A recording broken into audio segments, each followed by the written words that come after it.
College football is an absolute mess right now. And yesterday I went through what I would do with the power conferences if I was in charge of college football. If you haven't seen part one, hit the comment above because that will give you a lot of good background heading into part two here, which is definitely going to change things up quite a bit more. And real quick, just like in part one, I made it so there's conferences of 12 teams with two divisions of 6 in each. Obviously, with the group of 5 conferences, there's a lot of overlap, especially in the southern part of the United States, of plenty of teams in different conferences from the same state. So I kind of tried to fix that and move teams from the same state into the same conference. Starting off strong, we have the MAC, and the MAC is absolutely perfect the way it is. It's a beautiful ecosystem, and I would change absolutely nothing about it. It's a shame that in real life they're adding UMass because the MAC, the way it is really, really good for college football.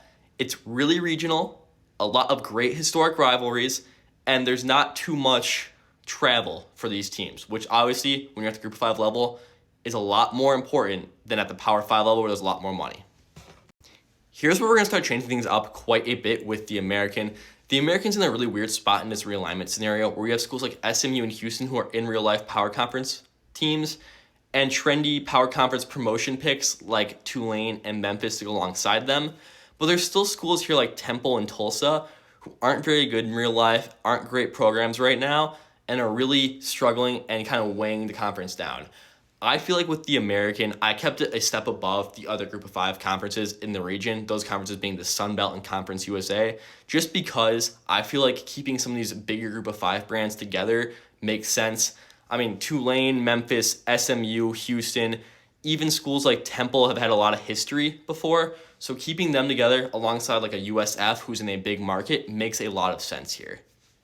Now, the other big changes I made here are adding Marshall and James Madison in from the Sun Belt. I feel like those are two really good football teams and are also in solid markets and have passionate fan bases, which would really be good to round out that region with Temple and East Carolina up there.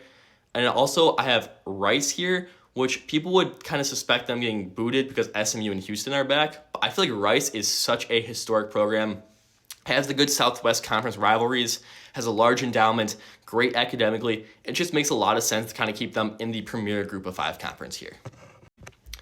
Now, in terms of divisions, it would be really lopsided if we went with something like the American West and East. Obviously, the West would absolutely dominate the East year after year, kind of similar to the Big Ten East and West. But I think the solution here is kind of like what the Big Ten leaders and legends was, where it's not at all split on geography, and it's more so a little bit random.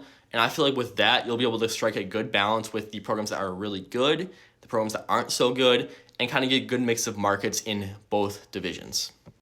And now we have the Mountain West, and the Mountain West is a lot more straightforward than the American was. With the Mountain West here, I did take out Air Force and Hawaii, and I'll explain why later, and added in New Mexico State and UTEP. I feel like geographically this conference makes a lot of sense. It's all very close together. There's a lot of great rivalries here still. I know it's getting split up in real life, but not changing things too much from how it is in real life right now, I think would be perfect for this iteration of the Mountain West. And here's where things get a little bit more interesting with the Sun Belt and then the Conference USA. Sun Belt, I think with them, I really wanted to make it really, really regional and then have the teams from Louisiana, Mississippi, Alabama, Georgia, and Florida together, the ones that didn't make the American or any of the power conferences. I think it makes a lot of sense putting them together.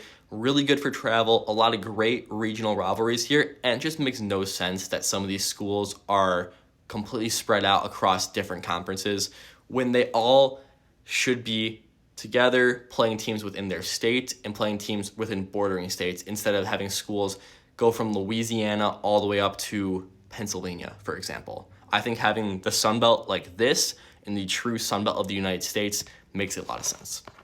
And then here with Conference USA, anything's going to be better and closer geographically than what it is in real life right now. But I think making it so all these teams that didn't make the power conferences or the American from these said states, putting them together makes a lot of sense. All these states kind of like border each other. There's no large gaps here. Obviously, the schools from Texas traveling to Old Dominion or Charlotte is a little bit more of a haul than some of these other Group of 5 conferences have.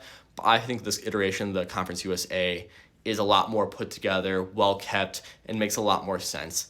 And then the one standout here is that Missouri State is in here when they aren't an FBS program yet in real life. I think adding them here makes sense. I kind of needed that one more team that made sense for this region to put here, and Missouri State is going to the Conference USA in real life, and they're going here as well. And I think they kind of round out the geography really well. Finally, we have the independents here. And the independents are a really weird group of schools because obviously all of them in real life are in conferences currently for football. However, I feel like the service academies, BYU, and Liberty are all super niche schools and have their specific market for their students and fan bases. Obviously, Air Force, Army, and Navy are for people in the military, while BYU and Liberty are for people super into their religion.